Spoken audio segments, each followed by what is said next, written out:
Olá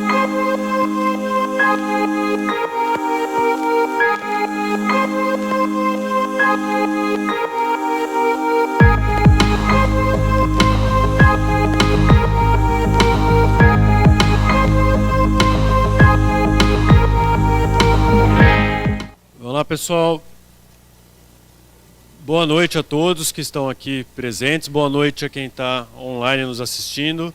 Estamos transmitindo ao vivo no canal da SMCC no YouTube e esse é o Gastro Convino 2024.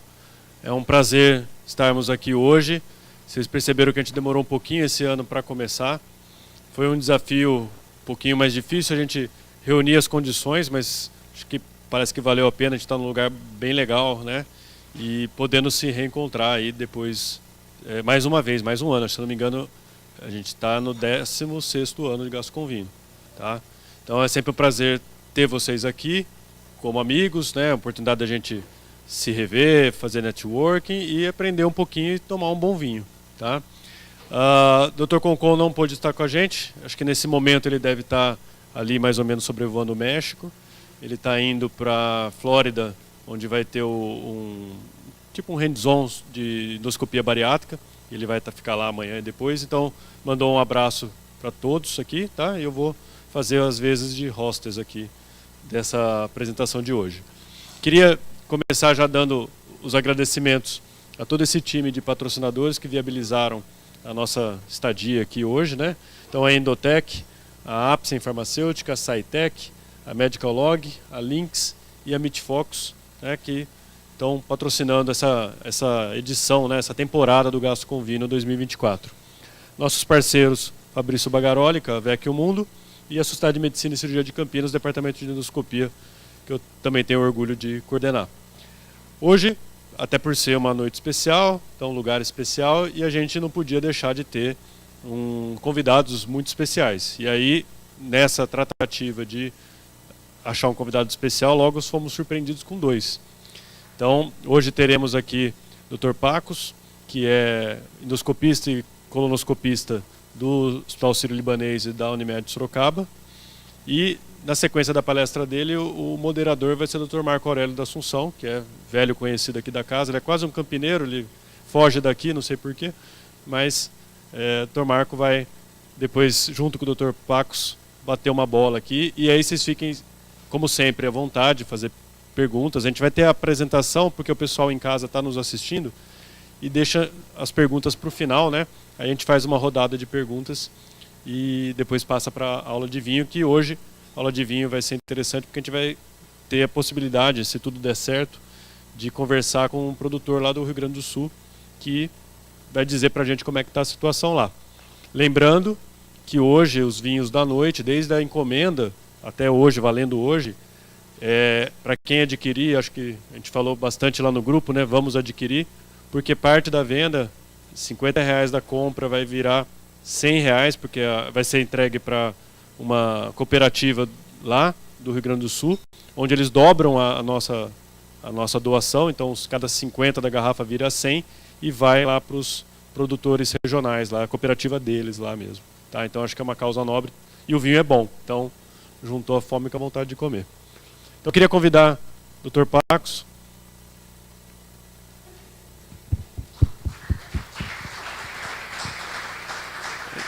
Um prazer enorme ter o senhor aqui.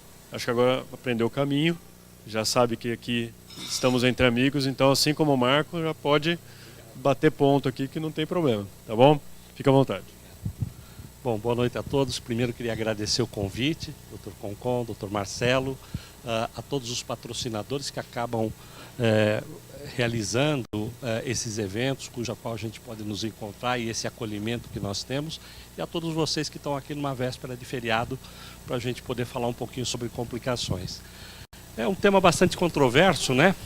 Me chamaram para dar essa aula, não sei se é pela experiência de ter muitas complicações, mas eu trouxe também alguns casos de alguns amigos para a gente poder apresentar. Bom, nós vamos falar um pouquinho das complicações, principalmente nas colonoscopias, e algumas inovações que a gente pode nos ajudar no dia a dia. Quando nós falamos em complicação, uma taxa global ela está em torno de 16%. Por quê? Mesmo aquele paciente que tem um pequeno desconforto abdominal, a gente considera isso um evento que soma nesses quadros que a gente classifica como complicação. Então, é qualquer ocorrência não planejada e desfavorável ao ato médico. Complicação é sempre um evento indesejado, com implicações prognósticas, que seja prevenível, que seja previsível, mas não completamente evitável. Aplicação correta da técnica, tanto diagnóstico como a técnica terapêutica, mesmo feito por médicos extremamente especialistas, ou um profissional qualificado. Então, são técnicas consagradas que nós podemos ter. Bom, quando nós falamos em complicações, nós temos aqui algumas recomendações para a qualidade da endoscopia dos serviços. Então, a Sociedade Americana, ela recomenda que nós tenhamos o sangramento pós-polipectomia em torno de 1%, e as taxas de perfuração, quando nós fazemos globalmente, em torno de 1 para cada 500 exames, e as taxas de 1 para cada 1000 nos programas de rastreamento. Já a Sociedade Europeia, ela recomenda menos que 5% de sangramento e em torno de 1 para cada 1000 exames durante a realização da colonoscopia. Pois bem, eu trouxe esse slide que ele é interessante, a tendência nos últimos 15 anos, um slide que foi produzido em 2019, mostrando que a taxa de sangramento e perfuração ela se vem mantendo o mesmo patamar. Porém, ultimamente, nesse trabalho apresentado, mostrou que as complicações, principalmente com relação ao sangramento, vêm diminuindo. Talvez pelos procedimentos preventivos que nós fazemos, as prevenções do sangramento e o próprio conhecimento da fisiopatologia desses eventos adversos. Então nós vamos falar um pouquinho sobre complicações com a colonoscopia diagnóstico. Tá? Durante a realização da colonoscopia diagnóstico, nós temos o sangramento desde um sangramento pós as biópsias, como também as lacerações da mucosa pelo atrito do colonoscópio, levando até as perfurações, onde são as perfurações mais difíceis de serem corrigidas durante o procedimento, e às vezes iminentemente cirúrgicas. Pois bem, quando a gente fala em sangramento, basta um vasinho subepitelial, que os senhores estão vendo, uma pequena arteríola que fica sangrando, e você fala, poxa, uma artéria sangrando pequenininha, será que eu deixo? Será que eu consigo ir para casa com esse vaso? Então, nesses casos, a gente recomenda, às vezes, ou uma cauterização com uma hot biopsy, ou às vezes uma colocação de clipe. Tá? Então, veja que isso pode ser um transtorno. Aqui do lado direito, nós temos um paciente com distúrbio de coagulação, porém, que o seu gastro, né, seu hepatologista, falou que estava com todos os exames em acordo. Então nós fizemos aí uma pequena biópsia, teve um sangramento que não cessava, nós colocamos um clipe, tá? Esse era um sangramento imediato, e aí nós ficamos na dúvida com as demais biópsias que nós realizamos mais 2 biópsias, era um paciente que veio para que sejam feitas biópsias seriadas, e nós fizemos 2 biópsias partindo do princípio que o quadro hemodinâmico dele, o quadro hematológico dele estava em ordem. 24 horas após, esse paciente teve um sangramento, um grande coágulo em 2 pontos. Então, na realidade, são vídeos porque procedimentos simples nós podemos ter uma complicação que pode nos deixar preocupados. Fazer o paciente até o pronto-socorro, esse paciente no pronto-socorro com sangramento, e a hora que você fala que você tem que repetir a colonoscopia, gera um constrangimento muito grande. Tá? Então aqui é uma forma de nós explicarmos que eventualmente procedimentos simples podem nos trazer um transtorno durante a nossa prática diária.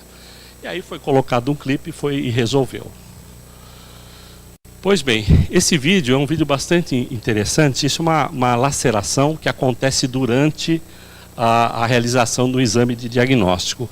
Pois bem, é um paciente, uma senhora de 78 anos, que quando estava fazendo a colonoscopia, quando você tentava entrar na direção da luz cólica, esse aparelho voltava naquele ósteo diverticular.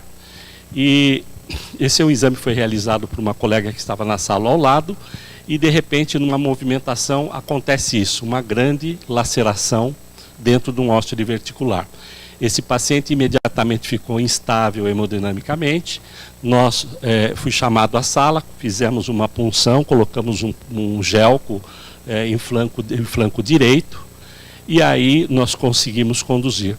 E uma área que já tem uma dificuldade técnica de se passar. Então, como corrigir isso? Então, nós, diante dessa perfuração, o paciente voltou à estabilidade hemodinâmica com o gelco, com a drenagem do pneumoperitônio, e nós começamos a aplicação do clipe. Tá? Extremamente difícil, porque eu não consigo passar esse segmento e vir voltando. Então tem que ser sempre com a medida com visão direta. Sempre colocamos o clipe no vértice, o primeiro clipe é colocado bem no vértice para tentar fazer uma coalizão dessas bordas, sempre pegando um clipe de maior tamanho, nós usamos um clipe de 16 milímetros, e aí vamos aplicando caso a caso. Um dos clipes, infelizmente, nós perdemos. É tecnicamente muito difícil você estabilizar o aparelho nessa situação. É uma doença diverticular bastante hipertônica, bastante importante. E aos poucos nós vamos colocando um a um, vamos fechando a fenda, tá? A ponto dessa paciente ter o seu fechamento, ir para o quarto com jejum prolongado, antibiótico terapia e uma internação para que nós possamos acompanhá-la com exames subsidiários tipo tomografia. Então, para falar que geralmente essas lacerações que ocorrem quando nós fazemos durante o diagnóstico são lacerações grandes e nem sempre nós conseguimos colocar alguns clipes e fechar essa fenda nessa situação. Então, é mais para trazer um problema grande que nós manipulamos esse tipo de paciente.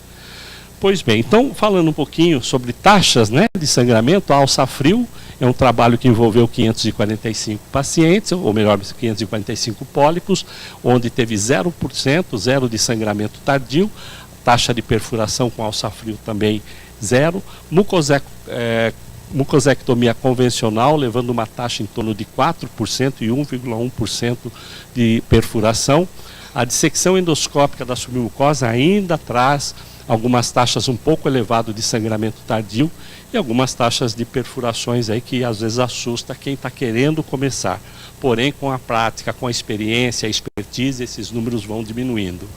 A mucosectomia underwater tem uma taxa de sangramento tardio menor, porém a taxa de sangramento imediato é maior. A gente acredita que quando nós fazemos a mucosectomia underwater, nós temos aí uma pega mais profunda do que quando nós fazemos a mucosectomia convencional, tendo também uma taxa aí de perfuração nesse trabalho que foi zero. E o FTRD, nós temos aí sangramento em torno de 2,2% e 3,3% de perfuração, mesmo com a aplicação dele. Pois bem, então quando nós falamos de complicação, a colonoscopia terapêutica, nós saímos do diagnóstico e vamos para a colonoscopia terapêutica. Polipectomia, as causas mais comuns é hemorragia e perfuração. Dilatação endoscópica, a mesma situação, nós temos hemorragia, temos perfurações. As próteses, além da perfuração, temos o deslocamento, a obstrução da prótese, tá? Sendo que o deslocamento dessa prótese e a obstrução são de taxas de maiores impactos. E tatuagem, mesmo a tatuagem sendo um evento que nós consideramos corriqueiro, tem suas taxas de complicações. Então, rapidamente, uma dilatação endoscópica com uma grande friabilidade, onde nós fizemos uma dilatação e uma fissura importante.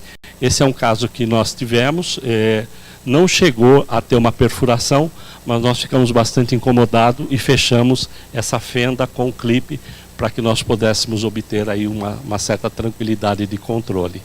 Lembrando que as maiores taxas de perfuração são na doença inflamatória, principalmente naqueles pacientes que estão fora de controle com sua terapia, seja ela biológica, seja ela com uso de corticoide. Tá? E 2% dos casos, né, a maioria é perfuração dos casos que fazem a dilatação de anastomose. Como nós falamos na prótese, esse aqui é um exemplo de uma prótese que tem uma obstrução. Nós temos 2 métodos para desobstruí-la, seja com ablação com argônio, onde nós fazemos a tunelização, porém com um índice maior de sangramento, e Hoje, na oclusão, nós temos feito a opção por uma reintrodução de uma nova prótese, ou seja, prótese em prótese. Esse é um caso onde tinha uma prótese que estava totalmente obstruída, quase totalmente obstruída. Passamos um aparelho gastro com dificuldade e abrimos uma segunda prótese dentro dela, onde nós obtivemos aí um conforto. Geralmente são pacientes que estão numa fase terminal e a gente não tem nenhuma perspectiva de cirurgia. Tá? Pois bem, como nós falamos de tatuagem, é importante, esse é um caso bastante interessante, uma tatuagem onde faz era um paciente que ia para a cirurgia, foi feita uma tatuagem para marcar a lesão, nós optamos por rever essa lesão, foi feito fora do nosso serviço, e era uma lesão que nós acreditávamos que dava para fazer a ressecção endoscópica. Fizemos a injeção da submucosa, conseguimos uma boa margem, mas a tatuagem, ela um pouquinho acima, ela causava uma retração importante.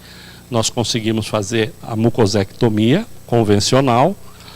A sua base, mesmo a tatuagem sendo feita à distância, como nós sempre preconizamos, ainda tinha resquício da tatuagem, que pode ser um fator complicador da ressecção por uma aderência da tatuagem aos planos mais profundos. Utilizamos aqui num vasinho roto, que vocês notaram, a utilização de uma cauterização superficial. Usamos um bisturi com bioimpedância para que nós possamos fazer uma cauterização suave dessa região. Não contente, ainda colocamos alguns clipes para fechar essa fenda e dar um pouquinho mais de segurança no pós-exame. Tá? E esse é o aspecto da peça. Tá? E sempre encaminhamos a peça aberta para que o patologista tenha uma facilidade maior de ver tanto a invasão profunda como a invasão na lateralidade. E esse outro caso é como nós realizamos hoje a tatuagem. Fazemos uma injeção de solução salina, fazemos uma bolha com menos de 1 ml de solução salina e em cima nós injetamos a tinta nanquim. Nós acreditamos que isso evita que você faça uma injeção profunda e você faça uma tatuagem intracavitário. Então nós fazemos dessa forma. Complicações que nós falamos pós-polipectomia, na mucosectomia, a dissecção submucosa, e vamos falar um pouquinho de hemorragia dessas situações. Então, nós podemos usar aí como preventivo o clipe. Nós trouxemos um caso bem pequenininho ali, o caso da direita, um clipe sendo colocado num pólipo que dificilmente hoje, mas é uma lesão bastante antiga, e nós colocamos um clipe. E aqui do lado esquerdo nós trazemos aí um pólipo um pouquinho mais calibroso, onde nós aplicamos o endoloop para fazer uma medida preventiva desse sangramento. O que chama a atenção naquele pequeno vídeo do clipe é que aquele é um clipe metálico e nós sabemos que ele transmite corrente elétrica. Então, quando nós passamos a alça naquele clipe, é um vídeo bastante antigo, eu queria que os senhores prestassem atenção quando ele encosta na mucosa cólica. Ele vai transmitir um pouquinho de corrente, sem nenhum evento adverso, mas para lembrarmos que sempre temos que tomar cuidado. Bem no toque do clipe, nós vamos ter ali uma transmissão de corrente elétrica. Então, o movimento de vai e vem é para que esse clipe não fique tocando sempre a mesma superfície mucosa. Tá? Pois bem, e à direita aqui o endoloop, o aspecto final dele. E aqui nós trazemos uma complicação durante uma mucosectomia endoútera. Então, nós acreditamos que a ressecção endoútera ela vai um pouquinho mais profundo na camada submucosa. Nós, às vezes, deparamos com um vaso de maior calibre. Os senhores vão perceber o sangramento de um vaso. Nós estamos ainda embaixo da água, utilizando aí uma corrente de coagulação de baixa potência, em torno de 10 watts, com efeito 1, usando um bisturi da Herb, que é um bisturi pulsátil. E nós vamos fazendo as ressecções. E o que chama a atenção é que nós encontramos alguns cotos vasculares bem calibrosos. Né? Quem faz as ressecções dissecções da submucosa acaba fazendo sempre a cauterizações desses vasos bem na sua base. Então aí nós fizemos uma ressecção em fatiamento, PICI-1000, E nós aproveitamos, fizemos a cauterização durante o exame com o bisturi convencional, e alguns vasinhos superficiais nós usamos aí o bisturi de argônio. E um vaso maior, embora pulsátil, ele não tinha sinal de ruptura, nós achamos melhor não mexer, e não é conveniente colocar o clipe nessas lesões mais distais, por isso pode dar um certo desconforto aí ao paciente. Esse aqui é um caso também, uma complicação pós uma mucosectomia convencional. O colega achou uma lesão, uma LST, tá? Granular, com componente céssio. Começou sua ressecção pelo componente céssio, foi fazendo a ressecção em fatiamento, né? Fez várias ressecções. O vídeo foi cedido aí gentilmente pelo Dr. Jarbas, e essa lesão, essa área, 24 horas depois, esse paciente chega ao nosso pronto atendimento com sangramento intenso. Aí prepara o paciente com, nesses casos, um sangramento distal. Nós usamos somente uma solução salina, suficiente para limpar os coágulos do reto, e aí deparamos com um sangramento em jato. O primeiro clipe a gente fica sempre apreensivo, nunca pega de primeira, né? Sempre para dar um pouquinho mais de estresse.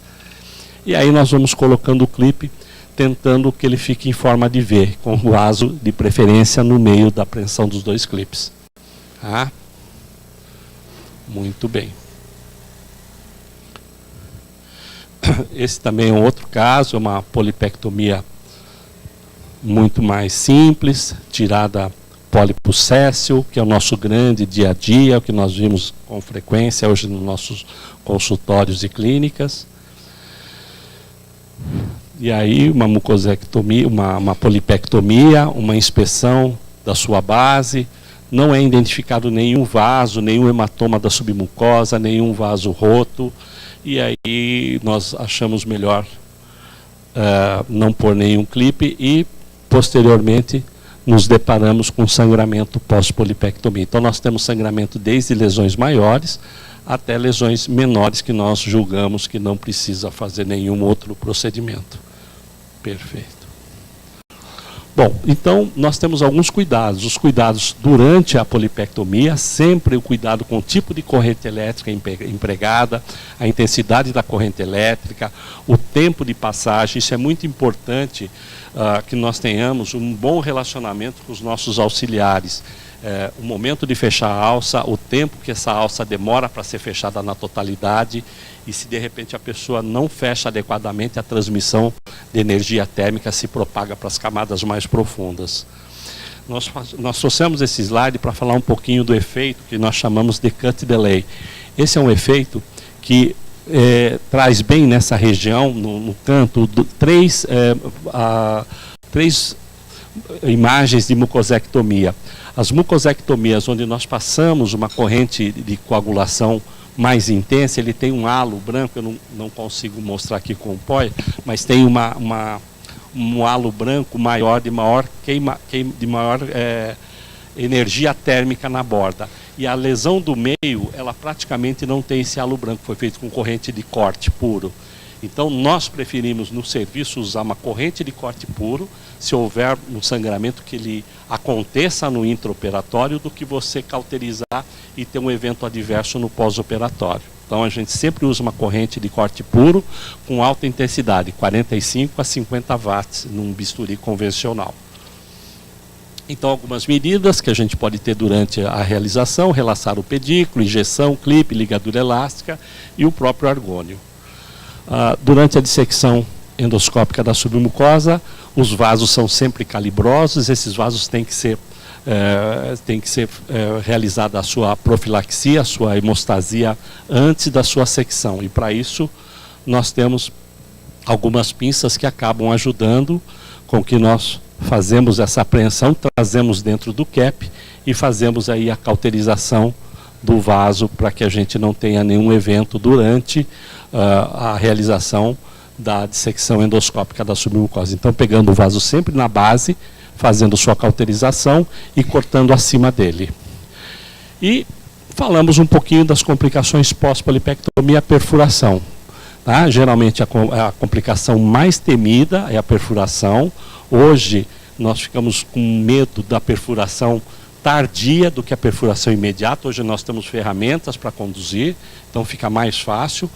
Porém, alguns fatores, né, que dificultam a polipectomia. Base de implantação maior que 2 centímetros, comprimento longitudinal de prega a prega, comprometimento transversal, localização do pólipo e o próprio comprometimento do pedículo. Pedículos mais grossos, mais curtos, nós temos uma dificuldade maior.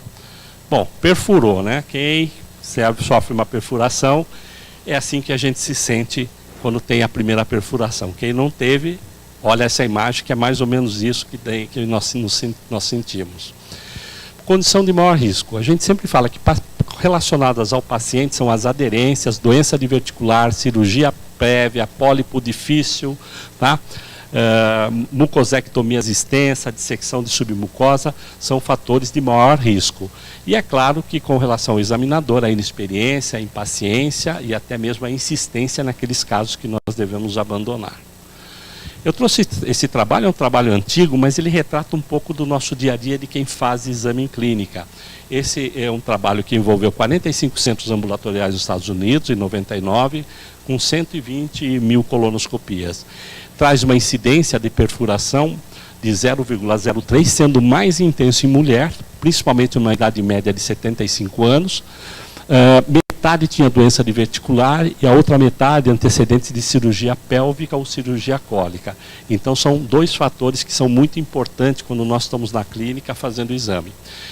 65% foi do diagnóstico. Lembra que eu falei que as perfurações durante os diagnósticos são as perfurações mais catastróficas, tá? Tanto do ponto de vista para o paciente, que dali tem que ir para uma mesa de cirurgia, como a dificuldade e a impotência de você fazer uma terapêutica adequada.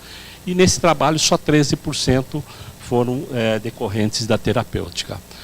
Lembrando que quando quando perfura durante o diagnóstico é no sigmoide, e quando nós perfuramos durante a terapêutica são mais no colo ascendente seco devido à sua espessura da sua camada, da sua parede. E aqui eu trouxe uma complicação, essa é uma complicação minha, é um paciente que tinha uma lesão plana, era uma lesãozinha serrilhada, nós fizemos uma mucosectomia, nós fizemos a colocação do clipe, tinha uma pequena fenda no seu leito, nós nem demos muita bola, fechamos e quando nós examinamos a peça tinha uma tampa da camada muscular própria. E vendo o anátomo patológico, você tem lá a mucosa e tem a muscular própria na peça histológica. Isso a gente chama do sinal do alvo. Tá? Foi descrito onde você tem a imagem parecida como um alvo, o centro de um alvo, onde você vê ali no centro uma tampa ou às vezes toda a espessura da camada muscular. Tá? Isso foi descrito em 2011 por um grupo australiano. Bom, e quando nós falamos de nova tecnologia? Novas tecnologias, nós trazemos aqui o Ovesco, né? É um clip over the scope. Nós temos aí 2 formas de fazer a apreensão, mais importante, através de uma âncora que nós vamos mostrar e através de uma pinça onde ela tem uma abertura independente lateral. Você abre o lado direito, pega uma parte da parede, você fecha, vai para o lado esquerdo e pega uma outra parte onde você consegue juntar as duas e aí tracionar isso para dentro do cap e fazer aí o disparo do clipe. Então, vamos mostrar aqui uma imagem. Primeiro eu vou demonstrar aqui a pinça, que ela é usada em 2 lados. Ela pega o lado esquerdo aqui. Ela abre a outra pinça do lado direito. Ela trabalha com 2 aberturas. E aí, quando ela pressiona, ela puxa para dentro do cap o tecido com maior facilidade, onde aí acaba sendo disparado o clipe da Ovesco, onde ele faz a apreensão de toda a parede. Então essa pinça ela nos dá um suporte para fazer uma boa apreensão. E aqui do lado nós fizemos em Sorocaba o primeiro caso de um fechamento de fístula utilizando o over the scope aí o clipe da Ovesco. Então nós temos um paciente que tinha uma anastomose ileocólica, uma pequena fístula lá em cima. Tá? Esse paciente já tinha tentado fechá-la cirurgicamente 2 vezes sem sucesso, e os senhores estão vendo ali fios de sutura na tentativa da fístula. Nós utilizamos o Ovesco, utilizamos aí a pinça que vocês vão ver em âncora, uma pinça muito prática que consegue entrar dentro do trajeto fistuloso, armar ela e trazer todo esse conjunto para dentro do cap, para que haja a pinça abrindo e fechando. Nós vamos introduzir essa pinça no trajeto fistuloso. Nesse momento ela é aberta, ela se enrosca, pode-se dizer, nas suas paredes. Isso promove, eu consigo fazer a tração de todo esse conjunto mucoso e muscular dentro do cap. Faço o disparo, retiro a âncora, e aí é o aspecto final. Nós fechamos essa borda superior dessa lesão. Fizemos um estudo radiográfico imediato para ver a localização. Então, a facilidade desse clipe, nós levamos ele até o cólon direito. Esse é o aspecto do clipe, como fica. Uma paciente que tinha uma colicistectomia prévia. Então, fomos lá no cólon direito, por Ovesco, e 5 dias após resolvemos estudar um exame tomográfico com contraste, de preferência, um contraste que ela tomou via oral. E ali vai preenchendo, o clipe está locado naquela região. Esse paciente tinha um abscesso de parede, ali que vocês estão vendo é um dreno com marcação radiopaca. E aí nós pudemos, nesse paciente, fechar essa fístula com o uso do Ovesco. Essa é uma nova tecnologia que a gente hoje está disponível para que nós possamos. Depois o Dr. Marco Aurélio vai falar um pouquinho sobre FTDR, né, Marco? Para que nós possamos entender um pouquinho. E aqui nós vamos falar um pouquinho da perfuração da mucosectomia. Vocês veem que a aula está recheada de complicações, né? Então, o que nós temos aqui? Nós temos aqui uma lesão plana, tá? Provavelmente uma lesão serrilhada, pequena, difícil de examinar, difícil de ver. Nessa lesão, foi feita uma cromoscopia com ácido acético, tá, a 2%. E aí nós podemos começar a conversar sobre alguns fatos que nós podemos ter mudado durante esse procedimento. Primeiro, foi feita uma bolha, a bolha parece que está indo muito bem, que ela está no plano certo, porém, se vocês notarem, o cólon está muito distendido. Tá? Talvez essa bolha não dure muito tempo. Então, conforme vai fazendo a injeção da camada submucosa, vai fazendo, a bolha vai se mostrando que nós estamos num plano adequado, fez uma boa bolha. Tá? Primeiro, estamos fazendo isso com a cromoscopia digital ligada, não há necessidade, podemos ter desligado a cromoscopia digital e feito. Primeiro erro, a ponta da alça ameaça furar a parede do cólon. Tá? Segundo, a bolha já se dissipou devido a tanta pressão de aumento dessa lesão. Segundo, para tentar compensar a falha da bolha, a gente aspira muito o cólon. Quando aspira o cólon em demasia, começam a formar pregas na base. Isso não é um bom fator, isso é um fator que nós estamos aprendendo mais do que a camada submucosa. Tá? Aí, provavelmente, quem estava realizando começou a ter dúvidas se de repente está estável o aparelho, se dá para cortar ou não. Baseado somente nessa confluência de pregas, já deveria ter solto isso, pelo menos para que isso relaxasse. O aparelho não está estável. Tá?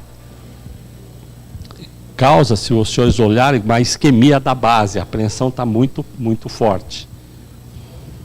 Segundo ponto, começa a rodar o aparelho com a alça prendida.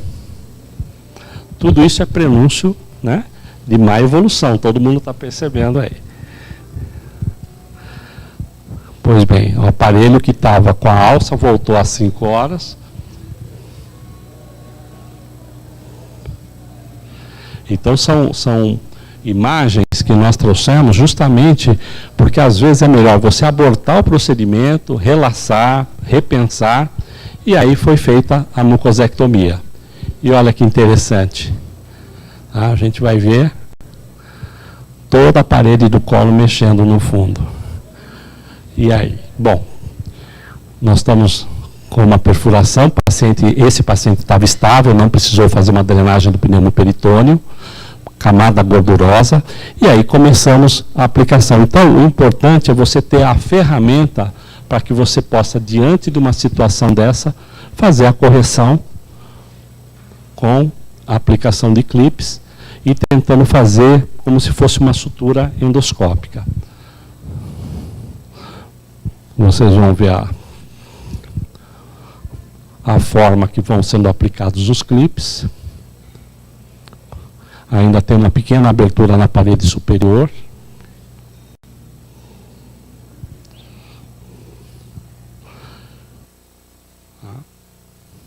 Desculpa, o vídeo está um pouquinho longo, mas é justamente para a gente ver a dificuldade que nós temos. Nessa hora, ficar tranquilo, tentar ficar calmo, para que você consiga fazer a correção. Então, na realidade, foi feita ali uma sutura. Vai ficar caro? Vai, mas vale a pena, né? Nós podemos dormir. Então, essa imagem, olha o sinal do alvo, nós temos ali a camada muscular envolvida na peça, toda a camada muscular, e nós podemos reavaliar esse paciente 15 meses após 15 meses, onde tinham alguns clipes ainda aderidos, ela foi tratada endoscopicamente, e esses clipes estão aí porque provavelmente pegaram uma grande parte de toda a parede. Quando você pega com o clipe toda a parede, a tendência é ele ficar mais tempo preso à muscular e à mucosa do que quando você só fecha a camada mucosa. Pois bem, e se já não bastasse, agora é um caso meu. Então nós vamos fechar com chave de ouro, tá? Nós vamos fazer, né, Rafael, uma perfuração, mostrar tudo que pode acontecer num caso só. Então essa é uma paciente que tinha uma lesão que nós julgamos é um pólipo em pólipo. Essas lesões ela tem às vezes 38% chance de ter invasão maciça da submucosa, tá? E nós vamos fazer uma ressecção underwater, utilizando ali uma alça monofilamentar, uma alça em bico de pato, uma alça com abertura lateral. Fizemos a apreensão, tá? Acreditávamos que estávamos lidando com um adenocarcinoma, e quando nós fizemos a mucosectomia, os senhores podem notar duas coisas importantes, tá? Primeiro, o sangramento em jato, e um pouquinho acima, os senhores vão ver, uma perfuração junto com...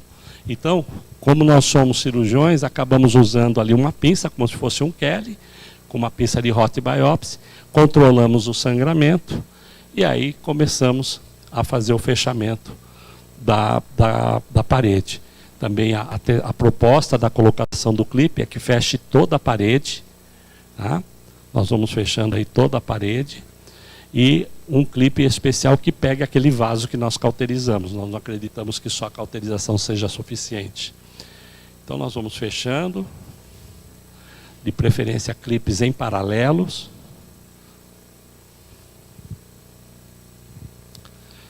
Essa é uma paciente também bastante idosa, eu não me recordo, acredito que ela tinha 75, 76 anos. Nós fizemos aí o fechamento do último clipe.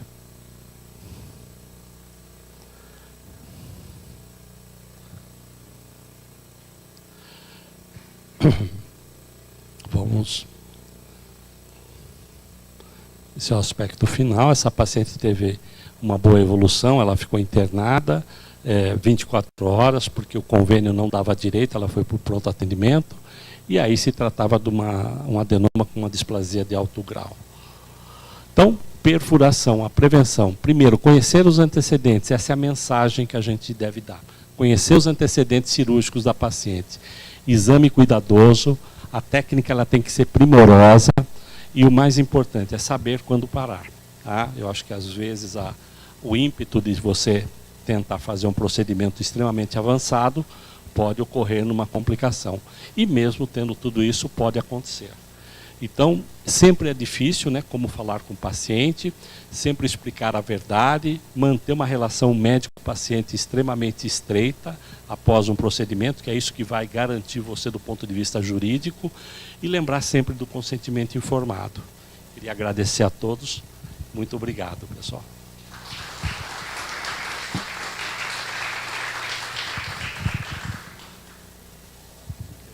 Obrigado, Paco. Só encrenca. Só registrando, o doutor Edmar Concon entrou no YouTube e mandou uma boa noite para todos aqui. Então, acho que ele já aterrissou e já está nos assistindo aí. A gente vai agora para um bate-papo agora. Acho que a aula do doutor Paco deixou todo mundo meio tenso amanhã fazer exame, né? Vai todo mundo pensar umas 2 vezes antes de pôr. E a gente vai convidar o doutor Marco Aurélio para fazer aqui alguns comentários e estimular aí a pergunta de vocês. Estamos aproveitando aqui a grande experiência que a gente tem aqui no palco. Marco. Bom, boa noite a todos. É muito bom voltar aqui a Campinas, rever amigos, pessoas que realmente moram na minha história. Então, e aí agradecer ao Pacos pelas complicações que você pegou dos amigos, né? Você não mostrou nenhuma sua, com certeza. Mais ou menos, né? Então, assim, eu queria fazer uma pergunta ao Rafael, que já há mais de 11 anos eu tive o prazer de ser... foi nosso residente e é uma pessoa que está muito afeito às ISDs.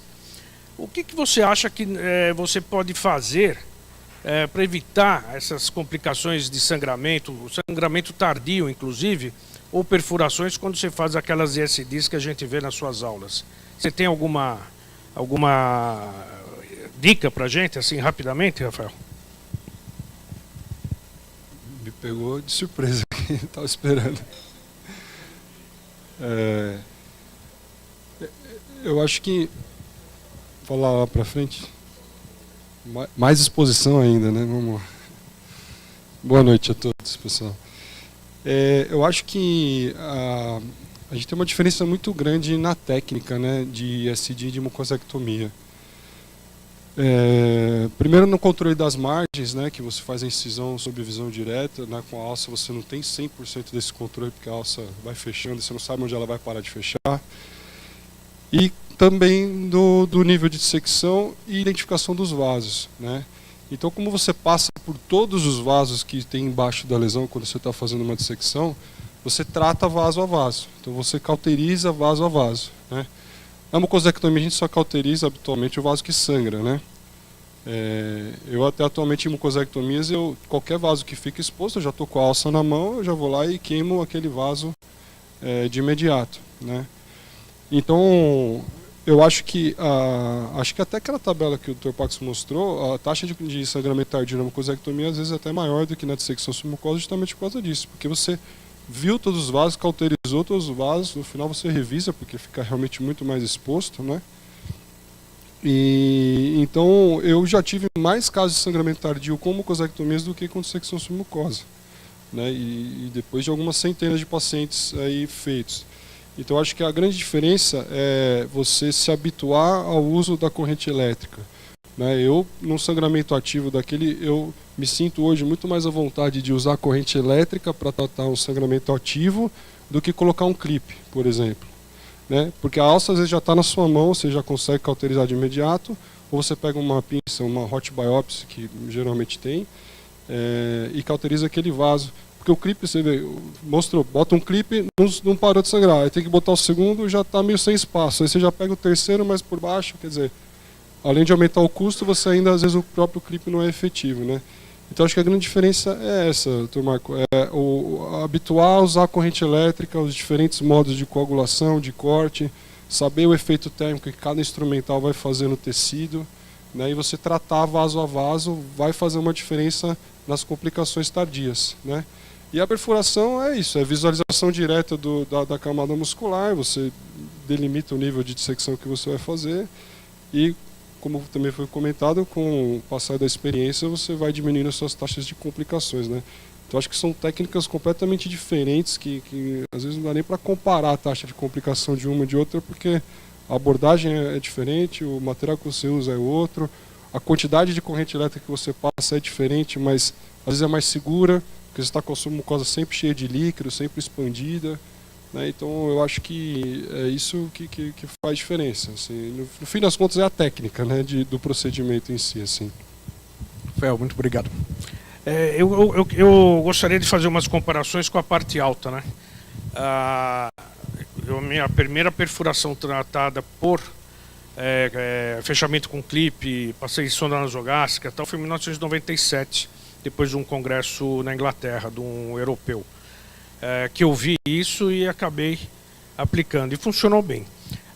O problema que eu vejo é assim, naquela época a gente não tinha o over the scope, nem existia, né, esse conceito. Eu tive algumas perfurações, eu tive uma perfuração na colocação de uma prótese que estava lá no ângulo de Treitz, de linfonodos invadindo o ângulo de Treitz, então quer dizer, bem distante, foi trabalhoso, e eu coloquei uma prótese enteral, com dificuldade, o aparelho de duplo canal, com muita dificuldade de introduzir o aparelho. Na hora de retirar, eu entreguei o aparelho para a Érica, que era residente. Ela virou para mim e falou assim, era 8 horas da noite, falou, doutor Marco Aurélio, dá uma olhada aqui. Eu olhei assim, tinha um rasgo na transição esôfago-gástrica de pouco mais de 2 centímetros. Olhei para o paciente, aquele abdômen distendido, pneu peritônio. Primeira coisa que eu fiz, eu falei assim, me dá aqui o aparelho e vou colocar clipe. Coloquei 23 clipes. Um custo alto. Hoje, o Paxo mostrou uma coisa que eu acho que vale a pena em determinadas situações, alta e baixa, que você tem que avaliar. Que é, nessa situação, hoje eu teria colocado um over the scope, um clipe, usando esse sistema de âncora. Essa âncora que ele mostrou são praticamente 3 agulhas traumáticas, que elas saem, formam esse tripé com esses ângulos, que servem para ressecções de lesões subepiteliais de 2 centímetros, até eles falam 2,5, mas até 2 centímetros ela faz o FTRD faz a ressecção Full Thickness Resection, por isso que chama FTRD, Full Thickness Resection Device. Então a gente pode tirar tanto de lesões subepiteliais baixas, que existe o aparelho para baixo e existe o aparelho para alta. Mas o dispositivo da âncora, que vai pegar as bordas dessa perfuração e colocar um clipe rapidamente. Para colocar 23 clipes, eu demorei quase uma hora também. Depois ainda tivemos que esvaziar o pneu peritônio, encaminhar o paciente para a UTI e 3 dias depois conversar com a irmã do paciente e o advogado na diretoria do hospital. O paciente resolveu a parte do advogado, não houve nada, o processo, mas houve um sucesso, um desconforto, mas é como uma complicação que qualquer um pode ter quando você tenta fazer alguma coisa a mais, e mesmo sendo difícil. Então eu acho que esses clipes, na minha opinião, você tem uma fibrose, eles são hemostáticos. Eu já tive fibrose acompanhei fora, ele mostrou o Klaus Monkemiller, que é um grande amigo, acompanhei ele em várias situações, paciente com esclerose, com fibrose e sangrando de varizes, que não conseguia colocar ligadura elástica, colocou o clipe. Então ele também serve como hemostasia, como fechamento único. E eu acredito que são dispositivos que a gente tem que ter aí meio que no dia a dia. São caros? São caros, mas o tratamento da complicação nunca é tão caro se você conseguir resolver do ponto de vista endoscópico, né? Eu acho que isso é muito importante. O Paxo mostrou também uma situação que me deixa muito preocupado nos pacientes cirúrgicos, né? Com aquelas fístulas. Eu usei o Ovesco numa fístula complexa, ainda sobrou um pequeno, no raio-x contrastado pós, sobrou um trajeto que acabou fechando, a paciente acabou indo embora para o estado dela, mas você optou por fazer um fechamento dessa fístula que já tinha sido cirúrgica. Então, são casos, a gente já fechou fístula com over the scope também, de bariátrica. Então, fístulas até 2 centímetros, fecha bem. Então, a gente acaba deixando aquela história da prótese, do vácuo, para uma outra situação, né? Então, fístulas crônicas é um pouco mais difícil, mas se você conseguir tracionar e colocar, na minha opinião, eu prefiro usar esses dispositivos assim que são mais eficientes e mais imediatos. Naquela situação, você mexeu no cólon direito. Você teve que dificuldades na introdução, na manipulação do dispositivo para mexer também assim numa distância mais longa? O que você teve de dificuldade? O que é importante é o preparo do cólon. Quando o cólon está bem preparado, você subir com o cap acoplado, com todo o conjunto acoplado, quando o cólon está bem preparado é fácil. Aquele cólon, ele estava um pouco sujo, mas o que nós fizemos? Limpamos o cólon primeiro fazendo o exame convencional e subimos com o aparelho já pronto. Então não é difícil de você levar. Hoje muita gente prefere usar o cap para fazer o rastreamento de câncer coloretal, para poder baixar a prega, então faz o exame com o cap. Então não é difícil levar. O que acontece é se você tem uma estenose, dependendo do conjunto, ele pode ter uma pequena dificuldade para passar, mas passa bem, Marco. Por que no Brasil não se usa tanto cap quanto fora para fazer uma colonoscopia, mesmo que seja diagnóstica? Isso é uma boa pergunta, né? Isso é uma pergunta que, quando você faz esse tipo de pergunta, você tem várias respostas. Uma delas é que a pessoa precisa estar familiarizado com o uso do cap. Geralmente, quem faz ESD já tem a facilidade de ver e a facilidade para limpar ele durante o exame. Então, aqui muito pouca gente usa o cap. O cap é descartável, tem o seu custo, tá? Então às vezes o custo ele implica. Então às vezes se você fizer um bom exame do cólon direito para rastreamento, fizer uma retroflexão naqueles casos que são possíveis e às vezes examinar 2 vezes o cólon, você faz um bom rastreamento do câncer do cólon direito, onde é o nosso calcanhar de Aquiles, onde nós temos uma grande dificuldade de fazer um bom exame e é onde tem a maior incidência de câncer de intervalo. Alguém quer fazer alguma pergunta? Em Mogi Guaçu, você tem feito muita dissecção ou mucosectomia em cólon? As complicações, como é que, Conrado, como é que você tem tratado essas complicações? Espero que você não tenha tido tantas, né? Não, todo mundo tem complicação, não tem como não ter complicação. Eu tenho esses clipes maiores aí, né? Não tenho o Vesco ainda, mas pretendo ter. Mas eu acho que assim, a maioria a gente consegue resolver com esses clipes. Precisa ter paciência, precisa deixar o colo desinsuflado para poder fazer, né? São coisas que você vai tendo que aprender ao longo do dia, como fazer essas coisas. Mas complicações eu acho que todos nós temos. Eu acho que o desafio maior da gente é não tê-las, né? Mas não tem como não ter. Eu acho que hoje, a gente, graças a Deus, hoje tem bastante opção para o tratamento. Eu acho que os casos que vão para a cirurgia são poucos.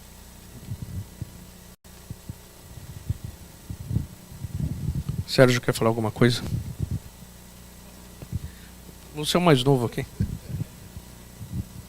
Não, eu acho que queria parabenizar o Pacos, realmente esses novos arsenais que nós temos, nós precisamos ter. E eu acho que precisa se habituar a usar. Né? Eu tenho participado lá no Gastrocentro, junto do Dr. Ciro, e a gente tem algumas coisas, eles têm algumas coisas lá que facilita muito o tratamento, principalmente essas fístulas que são difíceis. Muitas vezes você usa vários desses novos devices, mas fístula é um negócio chato, um negócio difícil de tratar, e você usa vácuo, você usa o clipe, você usa o over-the-scope e às vezes não vai. Mas cada caso é um caso, né? E aquele negócio, eu acho que a aula foi muito clara. Você precisa saber o que você está fazendo e estar habituado com a técnica. Realmente, eu já tentei usar o cap, falando um pouco do cap, eu sinto um pouco de dificuldade. Eu acho que é um negócio que você precisa se habituar a usar. Com o tempo você acaba... E eu acho que tem uns aparelhos novos, principalmente nós adquirimos agora um aparelho da Olympus, que é um aparelho que ele é um pouco mais fino. Para fazer a retrovisão no seco ele fica mais fácil. Eu acho que o pessoal já tem usado aqui e que nem sempre você consegue essa retrovisão, que facilita muito e você identifica várias vezes algumas lesões que você não viu na visão frontal. Então a gente tem que ir investindo, né? E tem que comprar. Custa caro, mas fica mais caro quando você não tem para poder usar, não é verdade? Acho que o Marcelo quer falar alguma coisa, né? Eu ia deixar uma pergunta aqui para o Pacos. A gente numa rotina, identifica uma lesão, a posição não está legal, está lá no ângulo, a laçada não foi aquela laçada boa que você conseguiu ver totalmente, mas você está com o paciente ali, interrompeu o exame, então assim, que dica fica para o colonoscopista que está durante o exame numa situação que não é a ideal, então de repente o colo um pouco sujo está atrapalhando, prossegue, aborta, conversa então para fazer um segundo momento, uma lesão de repente um pouco maior, que você vai ter uma dificuldade, você não está preparado, você não tem o ovesco na mão, mas você sabe que de repente se você preparar poderia ter, então que dica que fica? Bom, boa pergunta, Marcelo. Eu acho que o fato de você se deparar com uma lesão na sua rotina, se for uma lesão grande, que você tem um risco iminente de ter uma perfuração, um evento adverso, é melhor que você pare o procedimento, converse com o paciente, escolha, se o preparo não está bom, faça um melhor preparo e deixe isso em condição ideal, no horário ideal. Geralmente essas lesões costumam aparecer para a gente no final da agenda, né? É a hora que a gente treme. Eu tenho um caso, vou contar rapidinho aqui, muito interessante.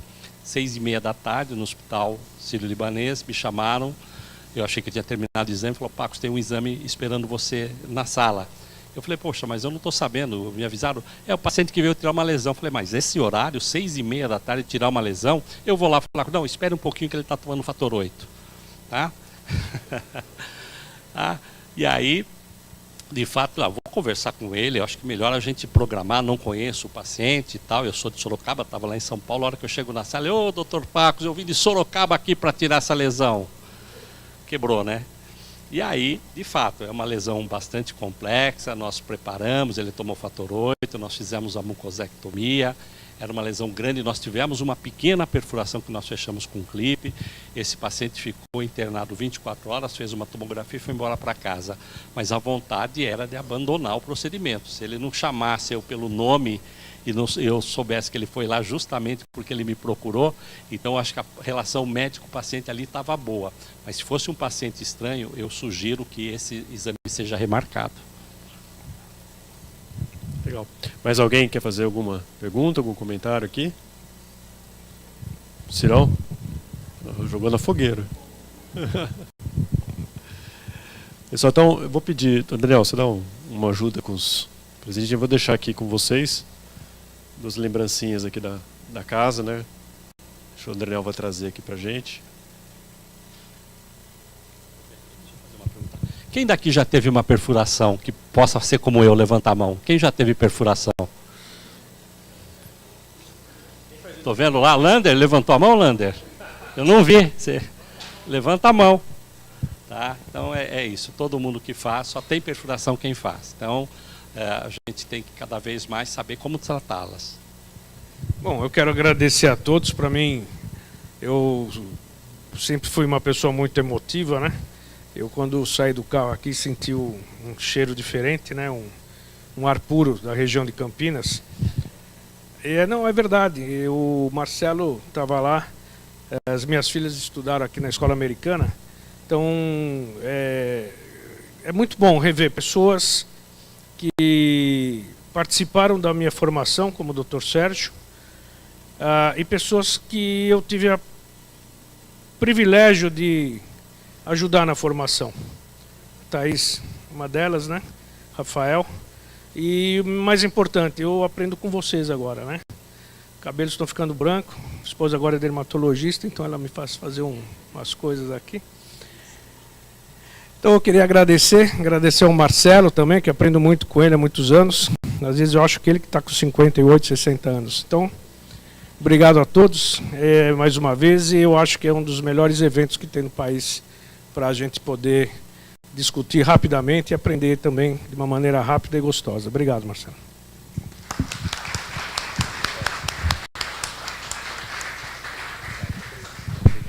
Obrigado. Espero só aproveitar e tirar uma fotinha aqui.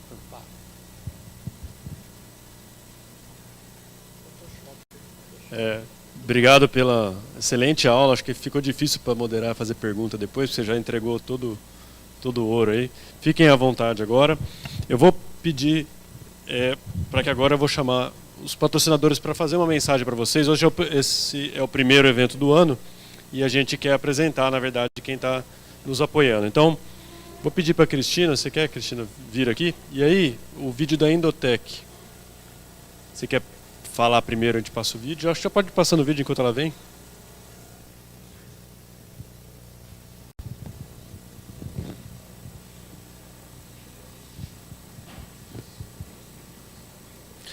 Cristina é diretora da Endotech, tá, que vai estar com a gente aqui como patrocinadora esse ano. Cristina, deixa uma mensagem para todo mundo. Bem-vinda primeiro, né? Está iniciando aqui no Gasto Convino, seja bem-vinda. Uma mensagem da Endotech aqui para todos os participantes. Boa noite, doutores. Obrigada pela oportunidade de estar com vocês. A nossa mensagem, né, como Endotech, nós somos uma empresa de 24 anos de atuação. Nós iniciamos na endoscopia, então nós gostamos bastante dessa área. Atualmente, dentro da área de endoscopia, nós somos distribuidores da Pentax Medical. Além dos equipamentos, nós temos todo um portfólio voltados para o atendimento ao endoscopista. Então, nós trabalhamos com a Cytec, com a Ovesco, trabalhamos com a linha de enteral da GMI. E hoje, além da linha de endoscopia, já que vocês conhecem tudo e nos ensinam todos os dias, eu trouxe para vocês a apresentação do Fibroscan, que é uma das áreas de atuação da empresa, é voltada inicialmente para a hepatologia, mas é um equipamento que hoje ele é um arsenal de diagnóstico de várias especialidades, porque o principal foco deste equipamento é fazer o diagnóstico da doença hepática. Então, lá da gordura do fígado, da esteatose, né? E trabalhar realmente a prevenção. Aqui o Dr. Pax, o Dr. Marco Aurélio, junto com o Dr. Marcelo, falou muito sobre como fazer, como prevenir ou como evitar, né? E o Fibroscan vem com essa mensagem, justamente prevenir e evitar que o paciente chegue no consultório ou tenha que chegar num serviço já cirrótico. Obrigada.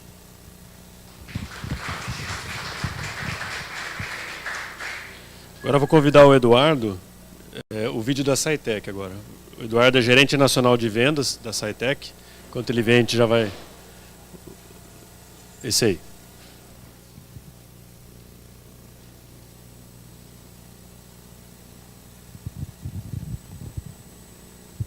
Eduardo, a Cytec já é da casa, tá? Você está vindo pela primeira vez, então vai contar para todo mundo lá dentro como é que é.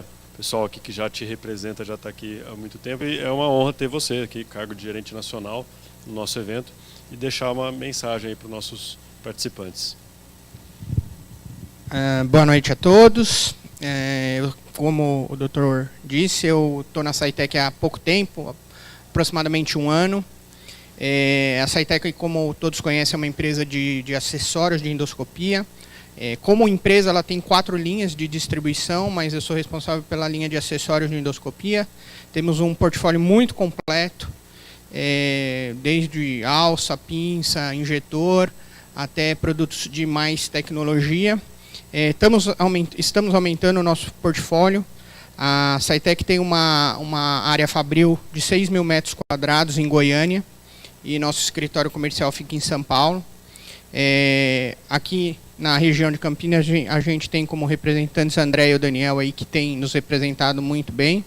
E só como uma curiosidade, eu sou da endoscopia desde 2008. A Cris e o Fernando são meus pupilos, viu? São meus pupilos. Eu trabalhei muito tempo com Pentax e é uma honra ver eles estarem onde estão hoje. Eu agradeço aí a presença de todos e muito obrigado. Obrigado, Eduardo. Agora eu vou chamar da Apsen a Vanessa. A Vanessa, na verdade, foi uma das que colaborou bastante para a gente estar aqui nesse local hoje, tá? A indústria farmacêutica é sempre um desafio da gente trazer para um evento como esse. E a Apsen gostou, apostou, né? Está apostando, e seja bem-vindo, então, em nome de todos aqui do Gasto Convino, pela primeira vez, e deixar uma mensagem da Apsen para os participantes hoje. Bom, boa noite a todos. Eu queria agradecer, na verdade, a gente conseguir participar desse evento tão grandioso, né, que o Gastro com Vinho vem fazendo em toda a região e no Brasil. E nós temos um portfólio bem extenso, na verdade, a gente tem 54 anos no Brasil, a Apsen, mas na Gastro ela tem em torno de 15 anos. Nosso principal produto é o Iniloc, né? A gente tem alguns lançamentos que a gente está deixando para vocês, Meclean Jet, que é o último lançamento, que é o nosso Meclean mastigável, né? E a gente tem também probióticos e uma série de produtos que a gente vai trazer ao longo dos eventos, tá? Então eu agradeço muito a participação de todos e obrigada aí por participar do evento. Obrigado. Da Lynx. Agora eu vou chamar o Fernando, CEO da Lynx. Só tem gente importante, gerente nacional, CEO, né, diretora. Fernando é CEO da Lynx Medical, que hoje foi comentado sobre o novo device, o Ovesco. Fernando, seja bem-vindo, você também já é meio da casa, mas aqui no Gastro com Vinho agora entrando de forma oficial, né, pela temporada. Deixar uma mensagem para todos aqui hoje. Boa noite a todos. Parabéns, Dr. Pacos, Dr. Marco Aurélio pela aula, Dr. Marcelo, Dr. Concon pela organização, aos clientes antigos aí que eu conheço. Estou na área de endoscopia desde 2007. Sou pupilo ali do Eduardo Carreiro, de fato. Mas desde 2020 nós resolvemos atuar num voo solo. Então a Lynx Medical oficialmente foi a primeira empresa a trazer o Ovesco ao Brasil. Para vocês terem ideia, o Ovesco foi lançado na Alemanha em 2006. Muitos de vocês foram a congressos internacionais e viram esse produto lá. Em 2009 chegou nos Estados Unidos. Em 2023 chegou no Brasil. Então nós somos muito felizes em lançar aqui também no Gastro com Vinho. Obrigado pela oportunidade, Dr. Marcelo. Está à disposição de vocês, o produto já está no Brasil. Eventualmente, se vocês precisarem de algum suporte interno, treinamento, nós temos hoje praticamente 70% do mercado brasileiro coberto. Então, conto com vocês. Nós não queremos dificuldades, de fato. Hoje foi uma aula bastante tensa, né, Dr. Pacos? Mas estamos à disposição de vocês para eventualmente ajudá-los, tá bom? Uma boa noite a todos. Foi, Marco?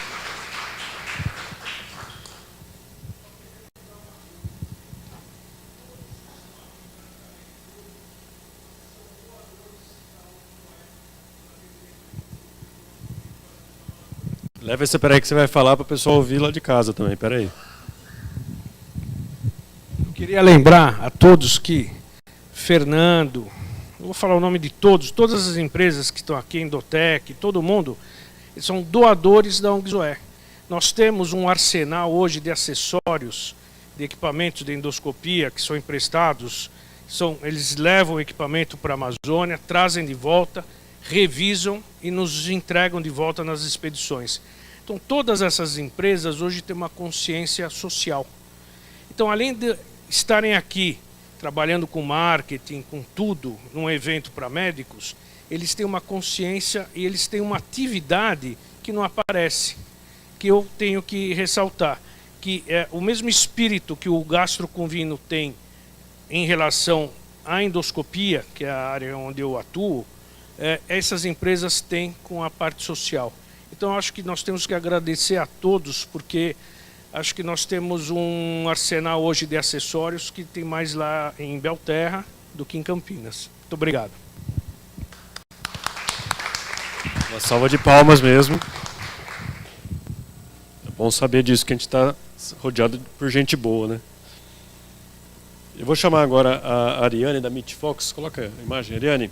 A Ariane também já esteve com a gente, a Meatfox já esteve com a gente no ano passado, está retornando aqui esse ano. E aí deixa uma mensagem para o pessoal, Ariane. Boa noite a todos. Primeiro quero agradecer a oportunidade de continuar, né, em conjunto com a Gastro com Vinho, mais um ano. Obrigada, Marcelo, a todos os organizadores. A Meatfocus é uma empresa de tecnologia voltada a levar soluções financeiras e tributárias especificamente para médicos e médicas. Estamos no Brasil já há 7 anos. Hoje nós temos abrangência nacional praticamente. Então, acho que é isso. É um prazer revê-los e obrigada.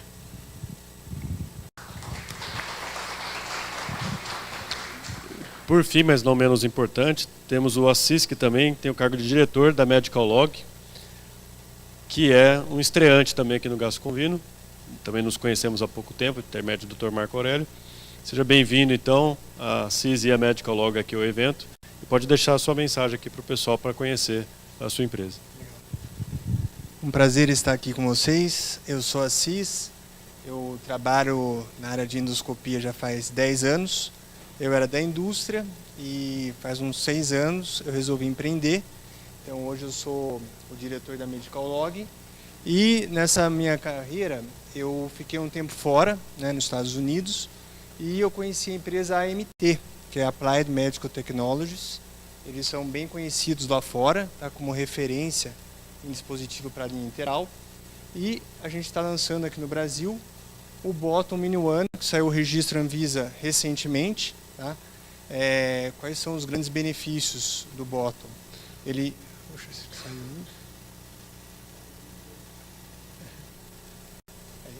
Então, os grandes benefícios, né? A gente sabe que uma dor aí da gastrostomia são as complicações na pele.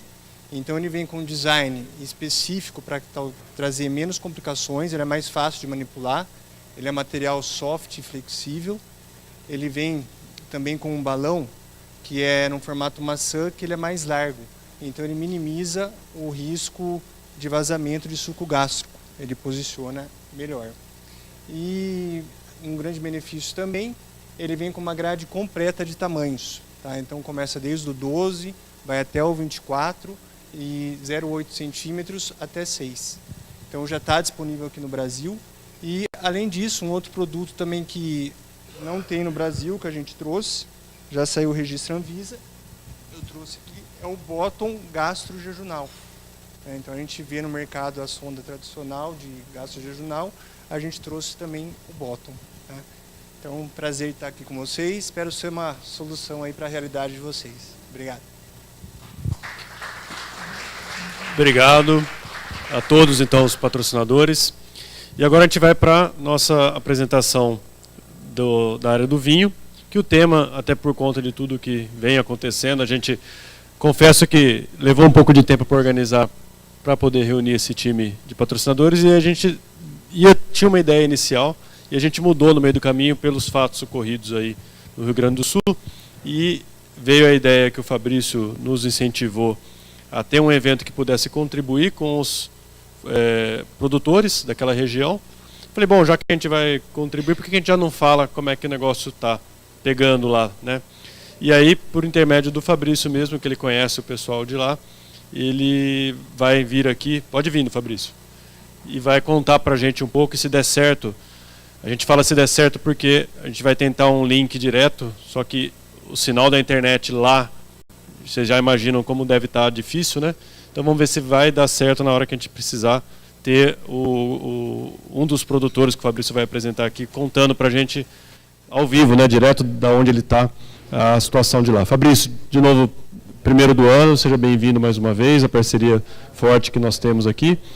E obrigado por essa iniciativa de ter a doação, né? De parte da venda vai para ajudar, acho que isso é uma coisa boa. E ninguém sai daqui sem garrafa de vinho, que já deixa claro. E conta pra gente aí o que você já ficou sabendo, o que você conversou com o pessoal que está lá.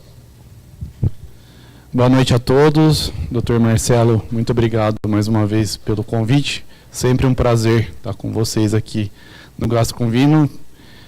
Esse começou um pouquinho mais tarde, mas em grande estilo, né? Que bela noite que a gente está tendo aqui.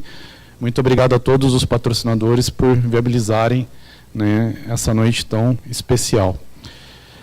Eu vou entrar junto com o André. O André da Cave de Angelina é um parceiro muito importante. A gente tem que fazer um mecanismo aqui do audiovisual, vou ter que ligar para ele poder me escutar. Só um minutinho. Estão me ouvindo? Agora sim. Você está me ouvindo? Estou te ouvindo bem. Perfeito. Então a gente vai começar aqui o nosso bate-papo, né, dessa tragédia, né, que vocês estão passando. Né, eu imagino o quão difícil deve estar sendo. Eu almocei com amigos na sexta-feira e um amigo em comum foi como voluntário para ajudar e voltou em choque. Cenas que ele falou que são muito tristes e terríveis, né? E você, meu amigo, além, né, de estar passando isso aí na sua terra, eu sei que você vem de 2 anos, né, André, de sofrimento aí extremo em relação a essas adversidades climáticas, né? Você 2 anos aí, 22 e 23, perdeu praticamente toda a sua produção com granizo, vendavais, etc. Então, eu queria que você compartilhasse um pouquinho aqui com todo mundo que está nos assistindo esse momento difícil aí que vocês estão passando. Então, Fabrício, agradeço pela oportunidade, né? Então, tá falando um pouco, né, do que está acontecendo aqui. A gente, sim, faz em 2 anos, os últimos 2 anos foram bem difíceis para a gente, né? O ano passado a gente perdeu praticamente toda a produção, faltando praticamente nos 45 minutos, né, do segundo tempo, né, praticamente com a safra pronta, né? Nós íamos colher a uva na segunda-feira e o granizo aconteceu na quinta. Então, levou praticamente com toda a safra, né? E esse ano, em novembro, novamente, né? Então, foi uma época que deu um evento extremo aqui, choveu muito, deu 3 granizos numa noite, né? Acabamos perdendo quase toda a produção novamente, produzimos muito pouco, né? Mas assim, eu diria que não se compara o que aconteceu agora, recente, né? Há um mês atrás, aí, o que está acontecendo aqui, né? Então, assim, são percas que a gente, com o tempo, vai recuperar. Vinhedo a gente recupera, as estradas estão, os vinhedos estão ainda de pé, não tiveram danos, né?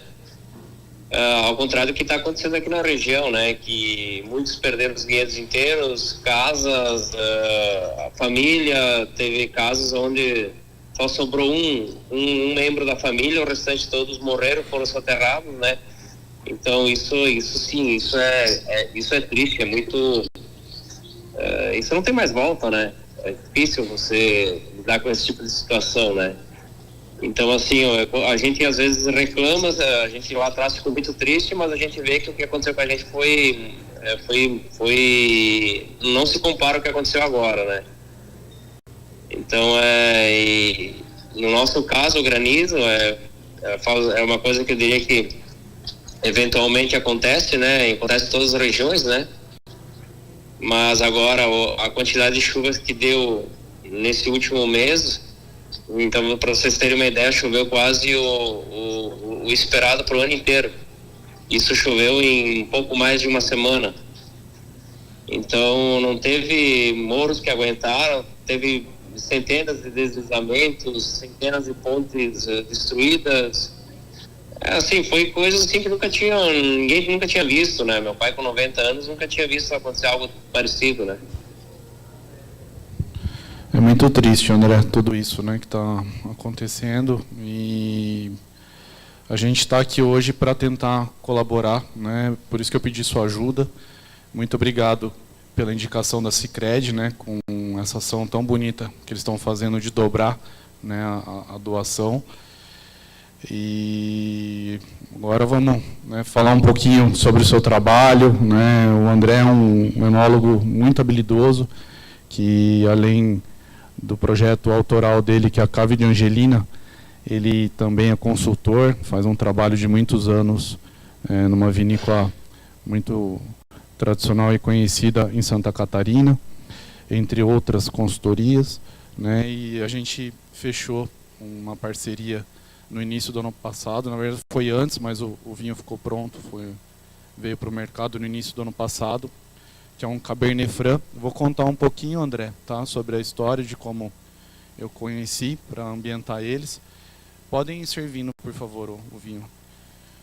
E aí depois você complementa, por favor.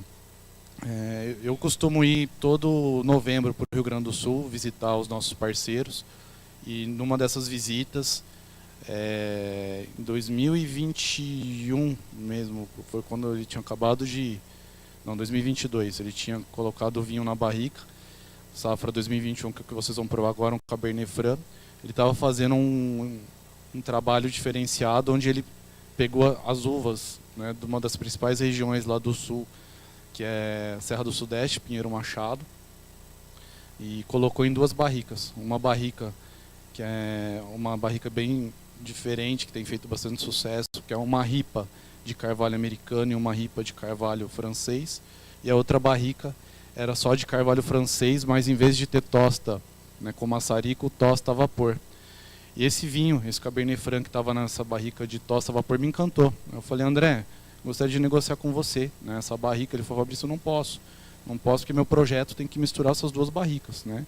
Aí depois de muito insistir com ele cedeu metade da barrica. Cada barrica, para você ter uma noção, produz 300 garrafas, então ele cedeu 150 garrafas desse vinho que vocês estão provando, e o vinho dele ficou a mistura da metade dessa barrica com a barrica, né, com o blend aí dos carvalhos americano e francês.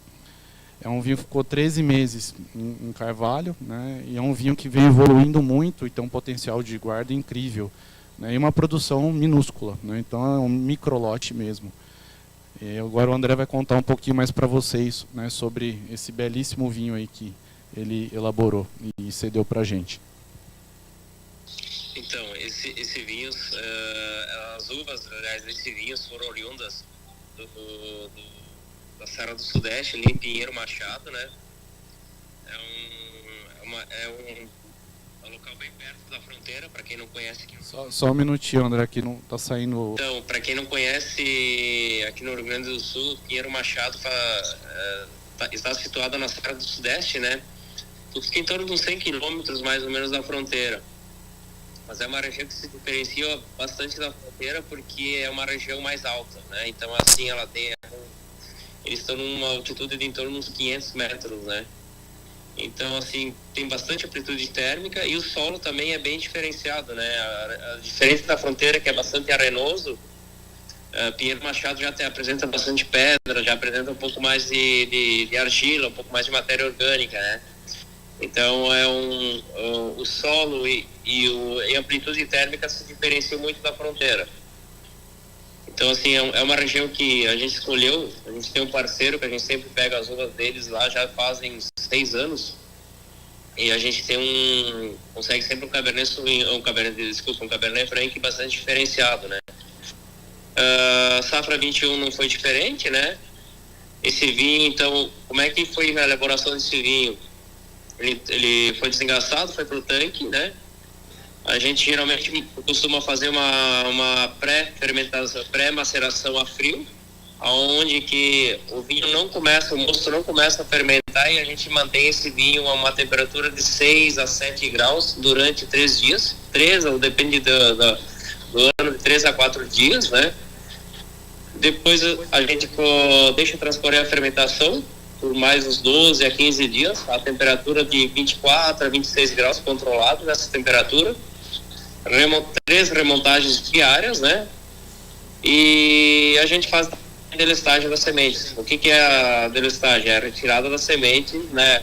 Onde que se você faz um travaso no meio da fermentação, e você consegue extrair boa parte da semente que está dentro dessa fermentação, né?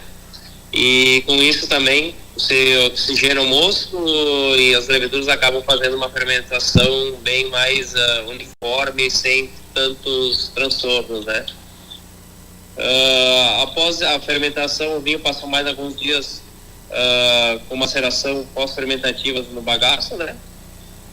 E depois o vinho, depois da fermentação, foi feita a prensagem.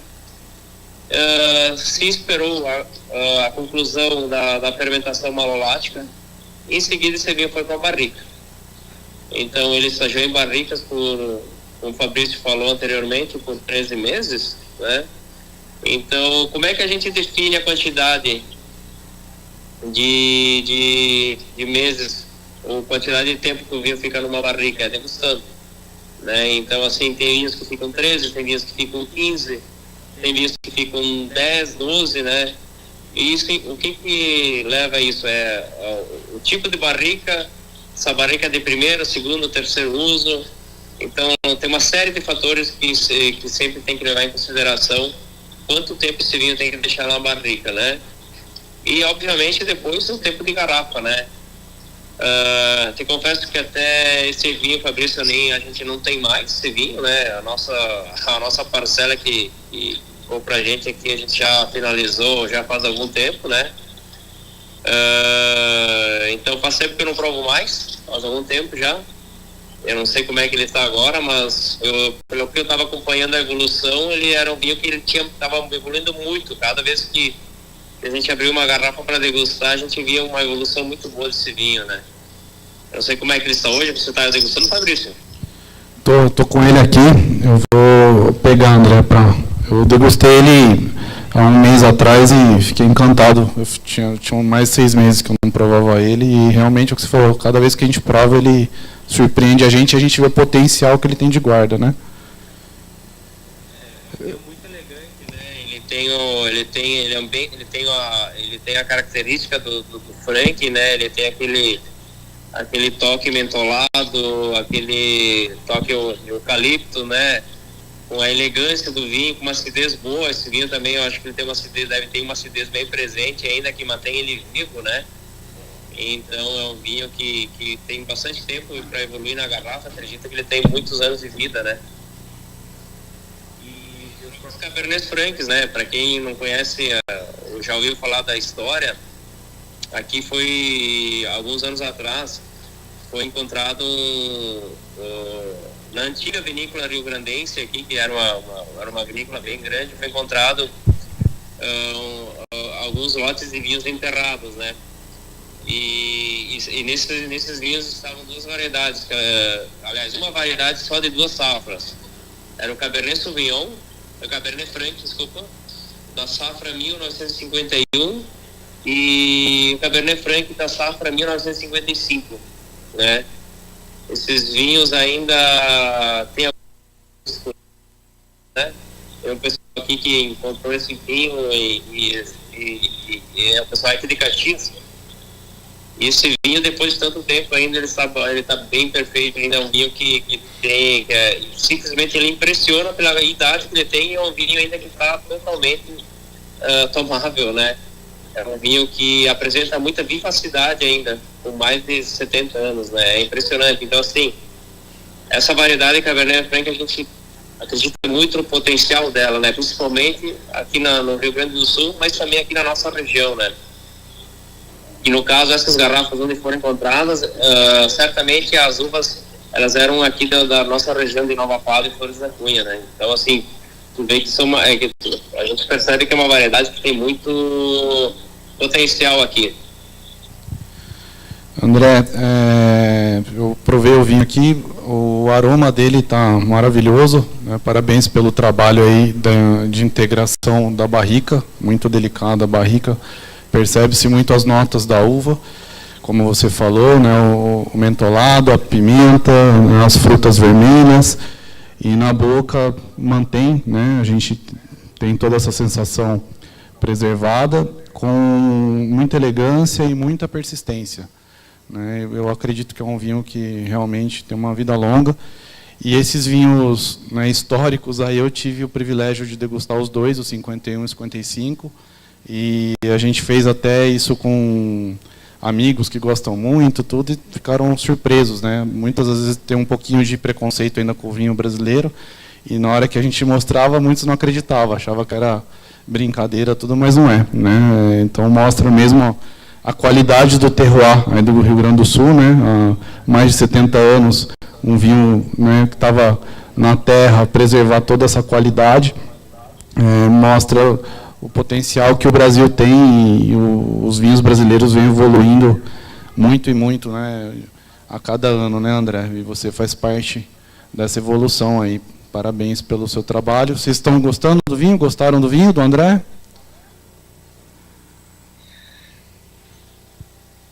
Gostaram?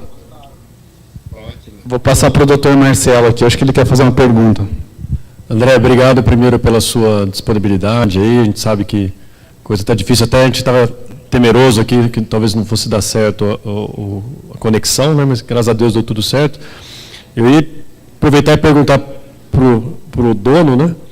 Esse vinho, a hora que serviram, eu já percebi o mentol bem presente e percebi que ele realmente tem um potencial de guarda. Quanto tempo você arriscaria dizer para ter uma guarda desse vinho? Olha, é Marcelo, né? Isso. Olha, cara, ele é um vinho que tem um potencial, eu acredito que tranquilamente ele aguenta uns 10 anos para mais, sabe? Então, assim, às vezes a gente já provou vinhos agora recentemente, vinhos feitos lá em 2002, 2004, que a gente surpreendeu. Então, assim, a gente estava falando de vinhos de 20 anos, que lá atrás a gente não acreditava.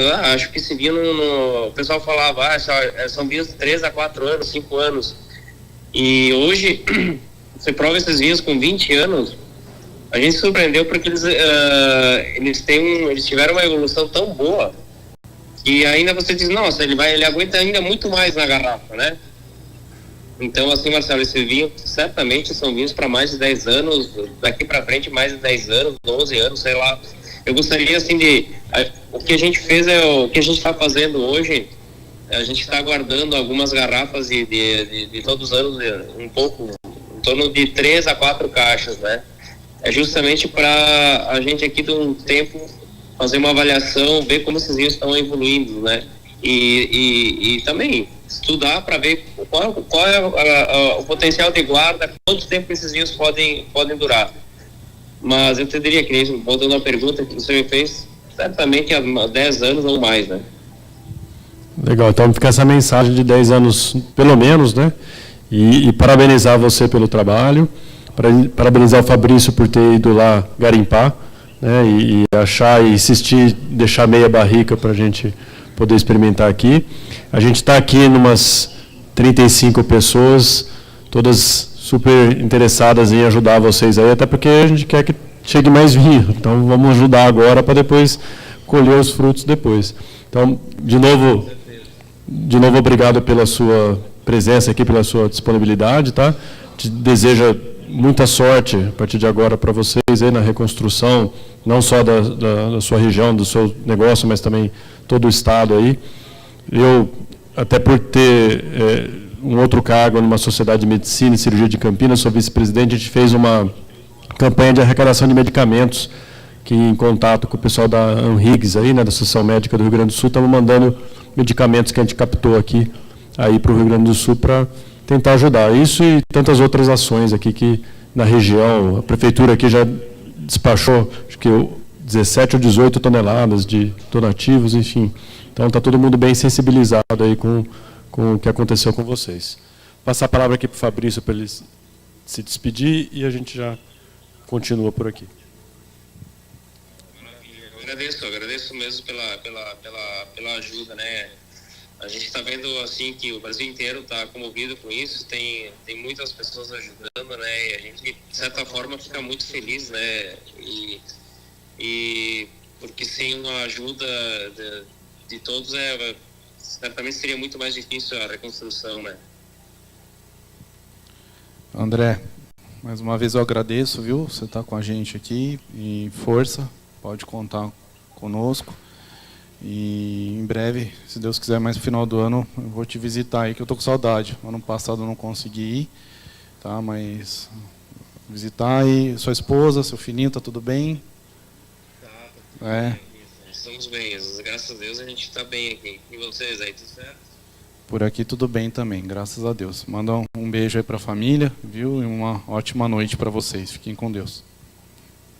Muito obrigado, viu, Fabrício, mais uma vez pela oportunidade. Fica o convite para o pessoal que venha nos visitar, que um dia que vocês quiserem, só entrar em contato com a gente, serão muito bem atendidos, para degustar outros vinhos. E te aguardo, Fabrício. Então, em novembro, né, você vai vir novamente, né? Se Deus quiser. E aí, quem quiser visitar a Cave de Angelina, só pedir para mim o contato, passo do André, vocês vão adorar. Ele é muito caprichoso, muito detalhista, minucioso e faz esses belos vinhos. Então tá, meu amigo. Muito obrigado aí pela oportunidade. Nós que agradecemos. Um grande abraço, viu? Uma boa noite. Igualmente. Abraço. De bom para vocês aí. Obrigado. Bom, fora esse vinho, tem mais um vinho que o Dr. Marcelo selecionou do nosso portfólio.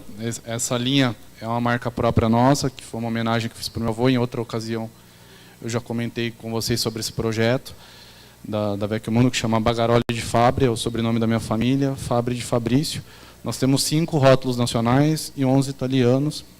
Os 5 nacionais a gente começou uma campanha ontem também, pelo nosso site, graças a Deus está tendo uma boa adesão, também com o mesmo sistema aí, né, de dobrar a doação através do Sicredi. E para esse evento foi escolhido o Cabernet Franc, que vocês estão degustando, né, em parceria que a gente fez com o André. E o Alvarinho. O Alvarinho também um microlote. O Alvarinho era só uma barrica, 3 amigos, um deles filho de um produtor muito antigo lá do Rio Grande do Sul, com mais 2 amigos se uniram para fazerem vinhos. Eles faziam uma barrica por ano só. E eu provei, foi nessa mesma viagem que eu provei o Cabernet Franc, eu provei esse Alvarinho, alva de Pinto Bandeira das regiões mais importantes lá do Rio Grande do Sul, onde está Cavigás, Valmarino, Dom Giovanni. A mais alta, solo muito mineral, né, conseguiu há 2 anos DO para espumantes, primeiro DO de espumante do Brasil, denominação de origem, através da uva Chardonnay, Pinot Noir e Riesling itálico. Então, uma região que está em evidência. E o Alvarinho é maravilhoso também, passou por 8 meses de barrica francesa, de segundo uso tosta leve. Tem cliente meu que fala que é um dos meus melhores brancos do portfólio. A gente tem mais de 80 rótulos no portfólio, entre Itália, Portugal, França, Espanha. Tem cliente que é apaixonado pelo Alvarinho. Então, é uma oportunidade. Esses vinhos, a produção foi muito pequena. Esse daí, das 300 garrafas, a gente conseguiu comprar só 180. Então, é importante vocês terem vinho de ajudar o Rio Grande do Sul. Tá? Então, muito obrigado a todos. Um excelente jantar. Então, gente, para encerrar essa parte, o jantar já está chegando, o pessoal que está em casa também está nos acompanhando. Fica, então, a mensagem. Tanto esse vinho que vocês estão degustando, que são poucas garrafas, né, 150, e o Alvarinho, estão à disposição hoje nesse esquema de doação. Na verdade, não só hoje, como até o fim do mês, quem quiser encomendar, pode encomendar mais nesse esquema de doação. Tá? O Fabrício acabou pondo outros rótulos da linha dele, eu vou jogar no grupo nosso também, para esse esquema de doação, mas acho que hoje o principal que eu queria é que cada um de vocês se sensibilizasse e contribuísse, porque não custa nada levar um bom vinho para casa, ainda por cima ajudar. Depois os 150 garrafas vai virar história. Na verdade, a gente lançou esses vinhos em fevereiro do ano passado. Então, tem menos de 60 garrafas de cada um desses dois. Então, é uma oportunidade mesmo. São vinhos que eu acho que até o final do ano talvez a gente não tenha mais. Se tiver, eu vou guardar para a gente ter histórico, porque o Cabernet Franc e o Alvarinho, não sei se eu consigo repetir com essa qualidade. Até o fim do ano, não. Se bobear, até o fim do mês. A gente já liquida com esse assunto. E vocês viram que são vinhos de guarda, então vocês podem deixar 10 anos para depois lembrar deles lá na frente, porque eu acho que esse aí vai tranquilo, né? Então, o Brasil está surpreendendo a gente. Antes era só espumante que a gente falava, né? Agora já tem uns vinhos que estão surpreendendo. Espero que vocês tenham gostado da noite. Foi uma noite bacana, por nós deu tudo certo. Queria agradecer ao Albert, da Sociedade de Medicina e Cirurgia, o Wagner Concon, que fez toda essa parte de audiovisual. O Wagner está aqui desde manhã para tentar fazer tudo isso funcionar. Graças a Deus deu tudo certo. Ao pessoal de casa que nos acompanhou, essa aula depois fica gravada, vai ser disponibilizada no canal da Sociedade de Medicina e Cirurgia de Campinas, dentro da pasta da endoscopia. Tá? E antes de encerrar, a Mitfox pediu para avisar vocês, vai ter uma ação deles, eles vão sortear um dos vinhos aqui do Fabrício. Na nossa lista de presença, lá tem o número de todo mundo, né? Então, por aquele número, ela vai sortear e vai presentear aí o Felizardo com mais um vinho. Pode sortear com o Alvarinho, que é o que eles não vão tomar hoje. Então já fica combinado de sortear com o branco. Tá bom? Boa noite para todos e um bom jantar aí para a gente bater papo agora.